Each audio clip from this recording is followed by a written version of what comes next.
ដល់ការជួយខាងខ្មែរនេះបងប្អូនទាំងអស់ថាអ្នកផ្ទុំមាន promotion អីគេនេះគឺជាសម្ភារៈដែលយើងកំពុងតែធ្វើការ promotion ជាពិសេសសម្រាប់នៅការចូលឆ្នាំខ្មែរតែម្ដងហើយ promotion គឺរហូតដល់ 42% អញ្ចឹងចង់ដឹងថាក្នុងប្រអប់នេះអីគេតាមដានអ្នកនរគ្នាតាហើយបងប្អូនទាំងអស់គ្នាសម្រាប់សម្ភារៈនេះផងដែរគឺហៅថា Salt Chlorinator ដែលយើងហៅថាម៉ាស៊ីនផលិតខ្លរធម្មជាតិដែលម៉ាស៊ីននេះផងដែរគឺយើងបំលែង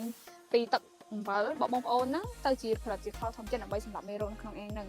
ហើយស្តុករបស់យើងគឺមាននៅសល់តែ2លេខទេមាន8ក្រាមហើយ12ក្រាមព្រោះណាបងប្អូនបើសិនជាបងប្អូនត្រូវការម៉ាស៊ីនបំលែងខធម្មជាតិខ្នាតតូចបងប្អូនដែលដាក់ក្នុងអាងតូចអាចជ្រើសរើសយកម៉ាស៊ីននេះទៅប្រើដែលវាងាយស្រួលក្នុងការប្រើប្រាស់អត់ស្មុគស្មាញច្រើនទេហើយជាពិសេសគឺយើង promotion រហូតដល់ 42% ដែលយើងអត់ឆ្លុះ promotion ពីមុនមកទេព្រោះដោយសារនេះវាប្រហែលក្នុង stock ឯនៅសល់តែ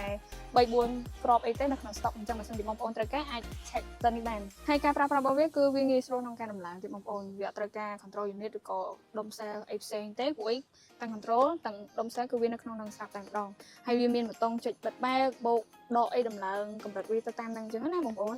ជាបងប្អូនចង់ដឹងកាន់តែច្បាស់បងប្អូនអាចឆាតមកសួរតាមរយៈ page អ្នកទូពូន Netscape ឬក៏ Telegram 0.8 543អញ្ចឹងសម្រាប់វីដេអូនេះខ្លីៗមានប៉ុណ្្នឹងទេជួបគ្នាវីដេអូក្រោយបាយបាយ